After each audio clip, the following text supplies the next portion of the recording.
जेटली विरोध, कीर्ति आजाद को पड़ा महंगा, पार्टी ने किया सस्पेंड। कीर्ति बोले आगे आगे देखिए होता है क्या।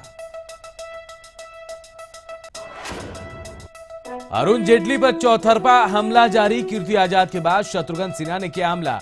राम जेठमलानी बोले कहां आडवाणी कहां जेटली, आप भी सड़क पर उतरी।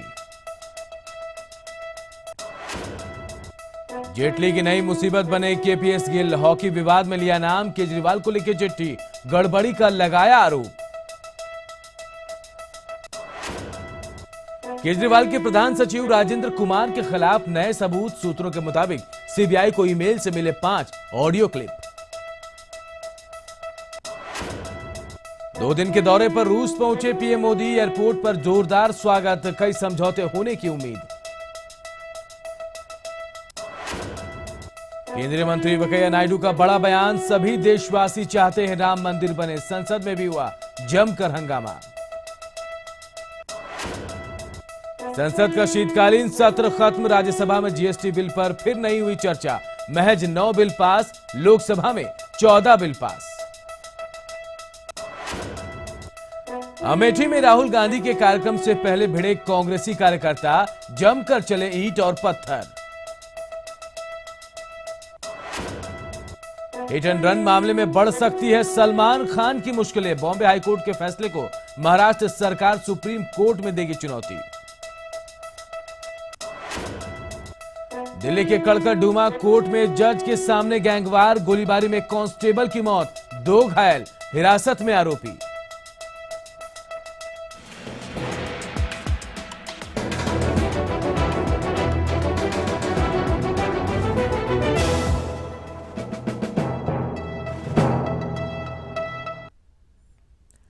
नमस्कार, बुलेटिन में आप सबका स्वागत है। मैं हूं अनूप और सबसे पहले बात कीर्ति आजाद की। तो डीडीसी भ्रष्टाचार मामले पर जेटली का विरोध कीर्ति को महंगा पड़ गया।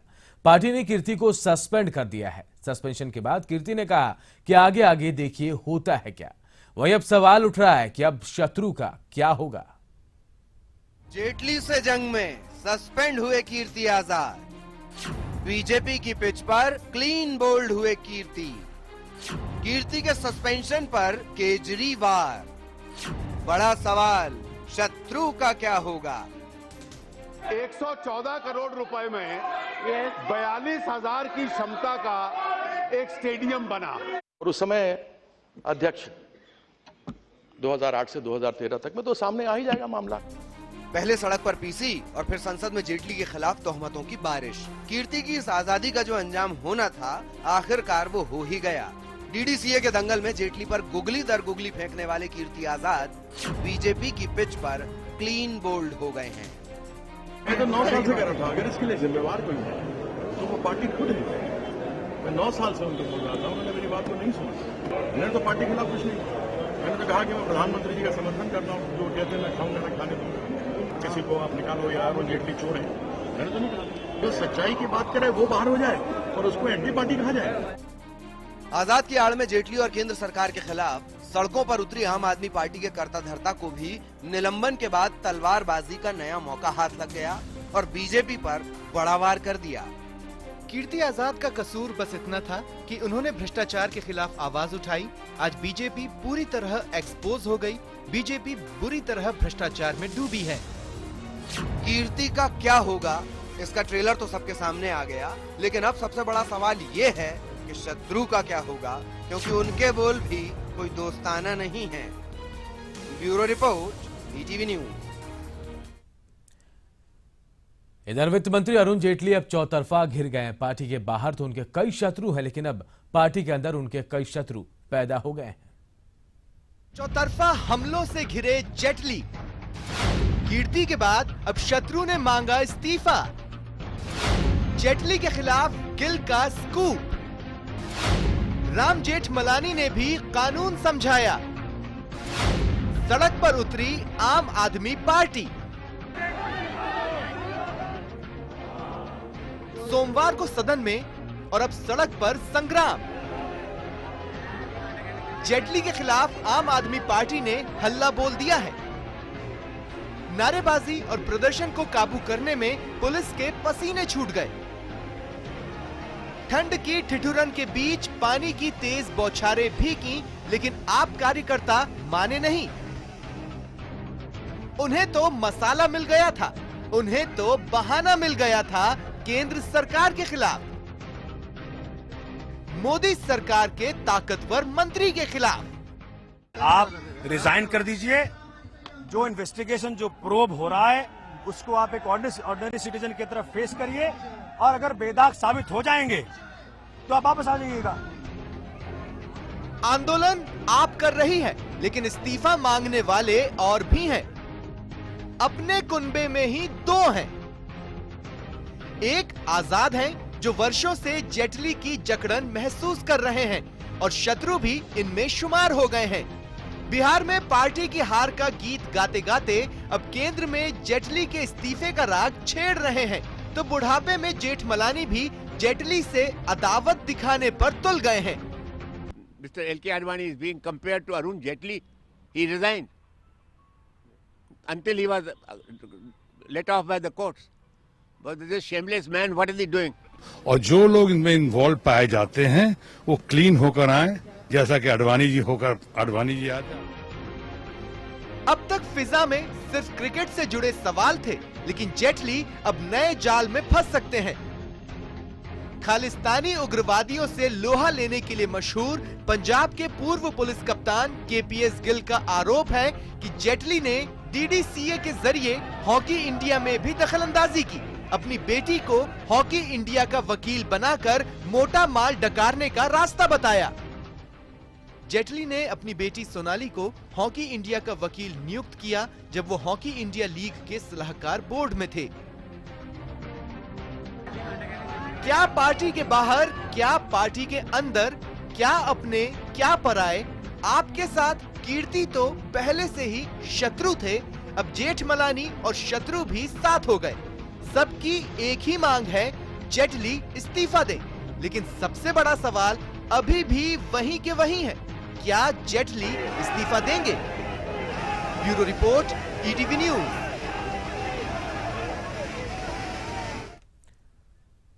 दिल्ली के द्वारका में कल एक हादसा हुआ था। दिल्ली के ही सफदरजंग में एक सवाल पूछा गया। सवाल उस बेटी का था जिसने अपना पिता खोया था, लेकिन जवाब किसी के पास नहीं था।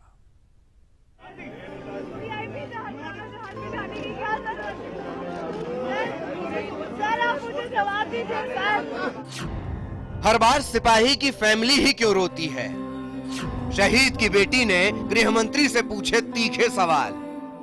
इतना पुराना जहाज बिठाने की क्या जरूरत थी? देश की बेटी के सवाल पर बेबस गृह मंत्री। हर बारी सिपाही की फैमिली क्यों रोती है सर? क्यों सर? इतना पुराना जहाज बिठाने की क्या जरूरत है? सर आप मुझे जवाब दीजिए सर। शासन से सुलगते सवाल करती ये शहीद की बेटी है। सिर से पिता का साया उठ चुका है, बगल में बेसुध माँ है जिसका सुहाग उजड़ गया, दिल में दर्द का समंदर और आंखों के आगे घोप अंधेरा। पिता की शहादत का गर्व तो है, लेकिन सत्ता और सियासत के खिलाफ एक गहरा आक्रोश भी। सामने जब शासन के नुमाइंदे दिखे तो दर्द का दरिया बह निकला।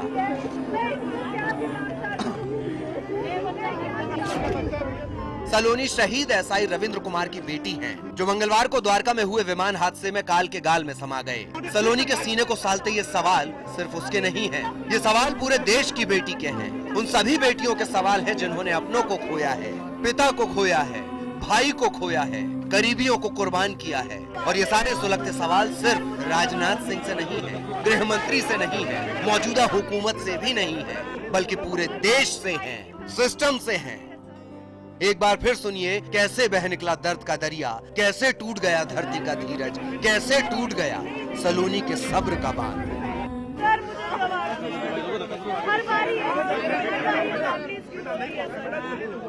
बारी सिपाही की फैमिली क्यों रोती है सर? क्यों सर? इतना पुराना जहाज में जाने की क्या जरूरत है? सर आप मुझे जवाब दीजिए सर। आप पुराना सफदरजंग में शहीदों को श्रद्धांजलि देने वालों में कई गणमान्य मौजूद थे। देश की आन बान और शान के प्रतीक तिरंगे में लिपटे शहीदों पर पुष्पांजलि के लिए सैलाब उमड़ आया था, लेकिन बड़े छोटे किसी के पास नहीं था देश की बेटी का जवाब।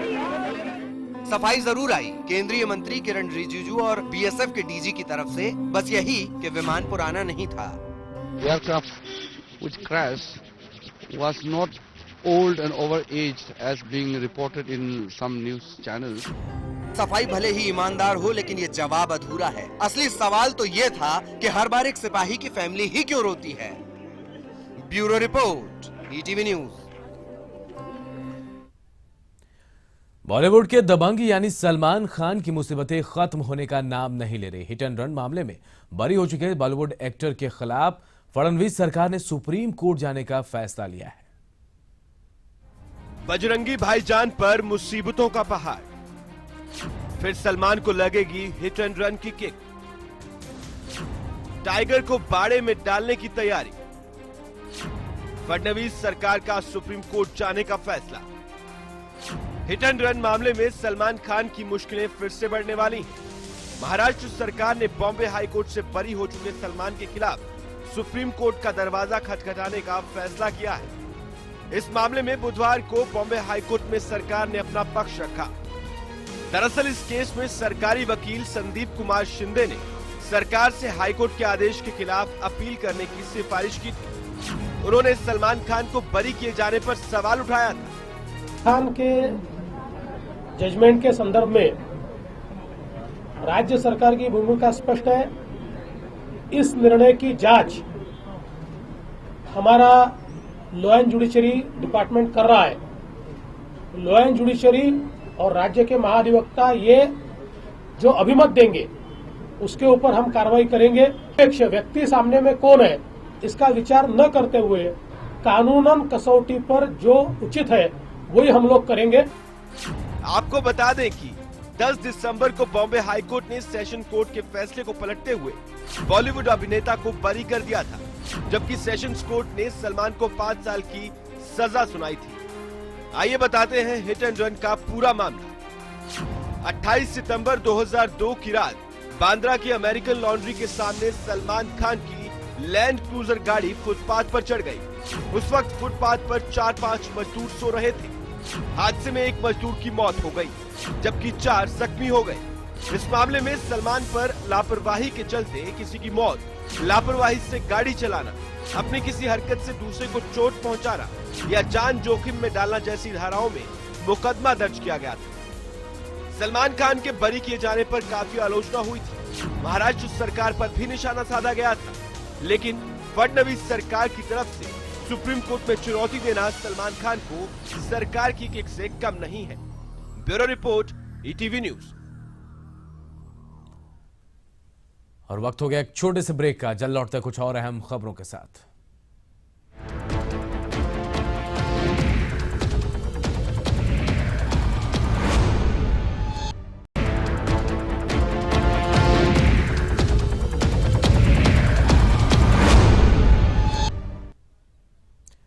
ब्रेक के बाद स्वागत है आपका और अब बात करते हैं कोर्ट में हुए फायरिंग की। दिल्ली के कड़कड़डूमा कोर्ट रूम में आज ऑर्डर नहीं गोलियों की आवाज गूंजी। जज के सामने हुई इस गोलीबारी में एक सिपाही की जान चली गई। दिल्ली का कड़कड़डूमा कोर्ट बुधवार को गोलियों की तड़तड़ाहट से गूंज उठा। कोर्ट रूम फायरिंग से दहल उठा। कोर्ट रूम नंबर 73 के अंदर हुई इस गोलीबारी में पुलिस के एक हेड कांस्टेबल की मौत भी हो गई है, जबकि मेट्रोपॉलिटन मजिस्ट्रेट सुनील गुप्ता बाल बाल बचे। अचानक गोलियों की आवाज सुनाई पड़ी। सामने कस्टडी में बंदा आ रहे थे लोग। अचानक गोली की आवाज सुनते हम लोग तो अकबक लगे कि गोली कैसे होगी। जब देखा तो सामने गोली और एक पुलिस वाले को गोली लगी, जिसमें मेरे ख्याल से दिमाग से खून की एकदम धार फूट पड़ी उसे। वारदात में शामिल 4 में से 3 हमलावरों को पुलिस ने पकड़ लिया है। ये वारदात तब हुई जब हेड कांस्टेबल रामकुमार विचाराधीन कैदी इरफान उर्फ छैनी पहलवान को पेशी के लिए लेकर आए थे। चारों अपराधियों के निशाने पर इरफान नाम का कैदी था, लेकिन गोलीबारी में हेड कांस्टेबल की मौत हो गई, जबकि कैदी इरफान और एक दूसरा पुलिसकर्मी घायल हो गया है। जो फाइल कई सालों से गृह मंत्रालय के पास पेंडिंग है, जो कोर्टों की सुरक्षा के लिए है, कि जहां पे पर्याप्त जो है एक इंस्पेक्टर या एक एसीपी या डीसीपी इस रैंक का आदमी पूरा जो है कोर्ट चौकी को ऑर्गेनाइज करे, कोर्ट की सिक्योरिटी को ऑर्गेनाइज करे, ये पिछले कई सालों से गृह मंत्रालय के पास ये फाइल पड़ी है, जिसपे अभी तक कोई फैसला नहीं लिया जा रहा। कड़कड़डुमा कोर्ट में फायरिंग करने वाले सभी आरोपी नाबालिग हैं और सभी दिल्ली के संगम विहार के रहने वाले हैं।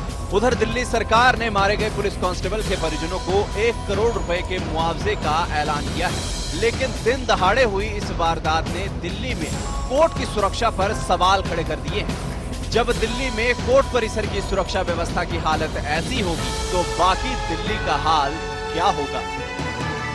Bureau report, ETV news. इधर दिल्ली के पास दाऊद की कार को स्वामी चक्रपाणी ने जला दिया। कार के दहन के साथ ही डॉन के उस डर का भी दहन हो गया जिससे लोग कांपा करते थे।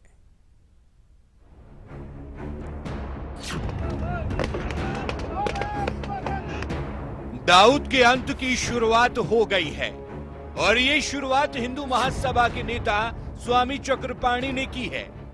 चक्रपाणी ने दाऊद की इस कार का दहन कर दिया। दिल्ली के नजदीक गाजियाबाद में भारत माता की जय के नारों के बीच दाऊद की लंका की ये कार धू धू कर जल उठी।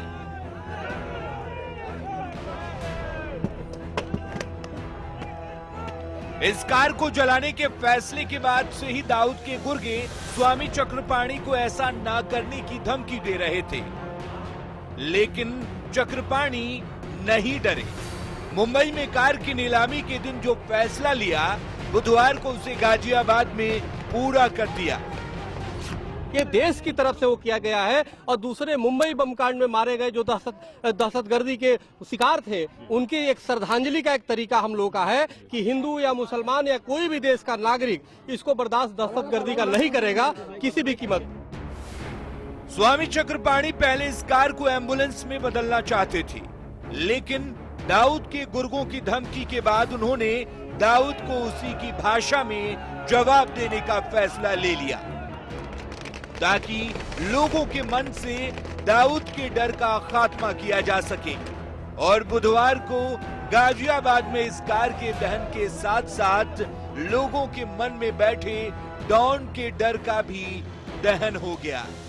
Bureau report, ETV news. और अब आपको दिखाते हैं हंगामे और बवाल की 2 तस्वीरें। उज्जैन और अमेठी से आई इन दोनों तस्वीरों में आप 2 गुट को आपस में भिड़ते हुए देख सकते हैं। पहली तस्वीर अमेठी की है जहां कांग्रेस कार्यकर्ताओं के 2 गुट आपस में भिड़ गए, जबकि दूसरी तस्वीर उज्जैन की है जहां 2 गुटों के पहलवान और उनके समर्थकों की टक्कर हो गई।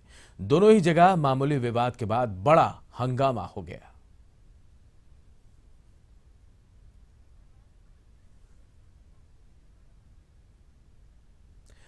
अमेठी में कांग्रेस उपाध्यक्ष राहुल गांधी के कार्यक्रम स्थल के करीब जबरदस्त मारपीट हो गई। कांग्रेसी कार्यकर्ता आपस में ही भिड़ गए। दरअसल राहुल गांधी के काफिले में शामिल कांग्रेस के 2 स्थानीय नेताओं की कार आपस में ही टकरा गई थी, जिसके बाद दोनों नेताओं के समर्थक आपस में ही भिड़ गए। जमकर हाथापाई तो हुई ही, कांग्रेस कार्यकर्ताओं ने एक दूसरे पर ईंट और पत्थरों से भी हमला कर दिया। पूरी घटना में कांग्रेस के एक कार्यकर्ता को काफी चोटें आई हैं। इधर मध्य प्रदेश के उज्जैन में कुश्ती प्रतियोगिता के दौरान बवाल मच गया। 2 अखाड़ों के पहलवान और उनके समर्थक आपस में ही भिड़ गए। दोनों अखाड़ों के पहलवानों और उनके समर्थकों के बीच जमकर हाथापाई हुई, लात घूंसे चले। दोनों तरफ से एक दूसरे पर कुर्सियां भी फेंकी गई। दरअसल रेफरी ने कुश्ती जीतने वाले पहलवान को शाबाशी दे दी थी, जिससे दूसरे अखाड़े के पहलवान नाराज हो गए।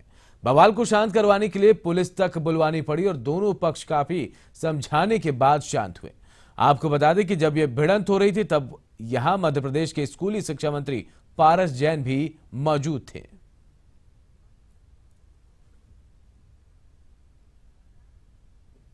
एक और छोटे से ब्रेक के लिए रुकते हैं, जल्द लौटेंगे।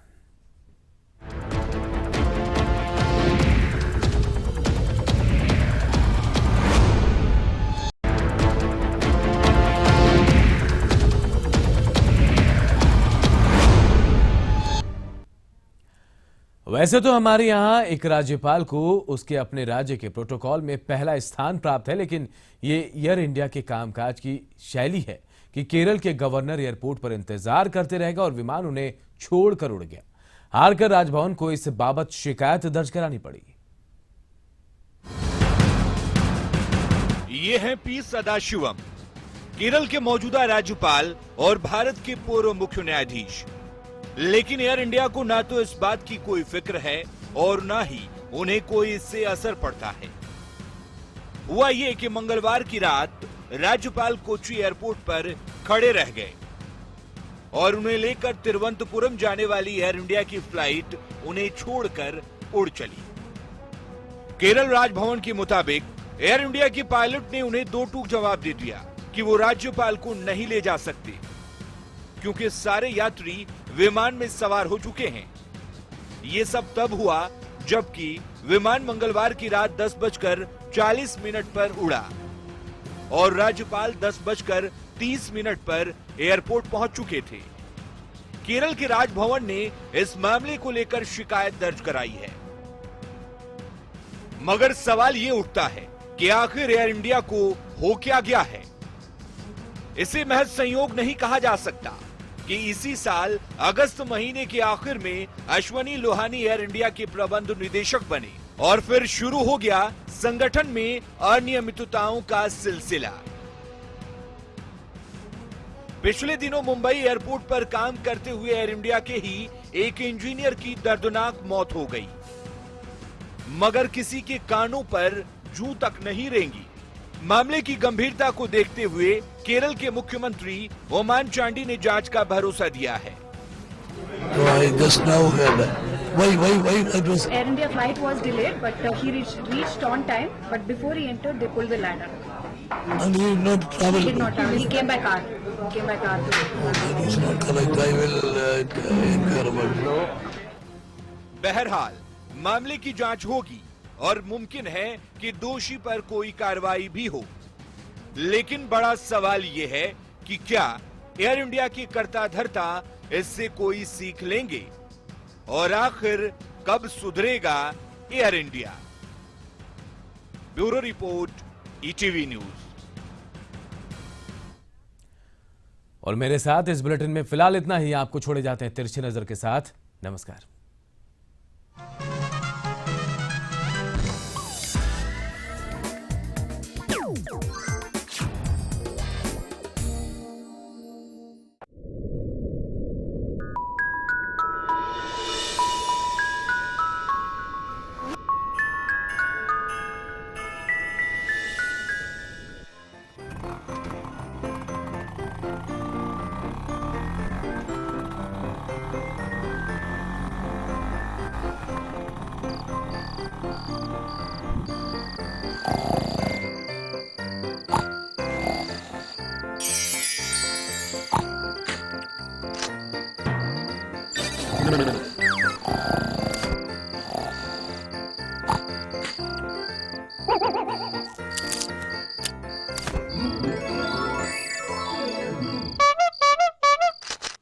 कौन है हेलो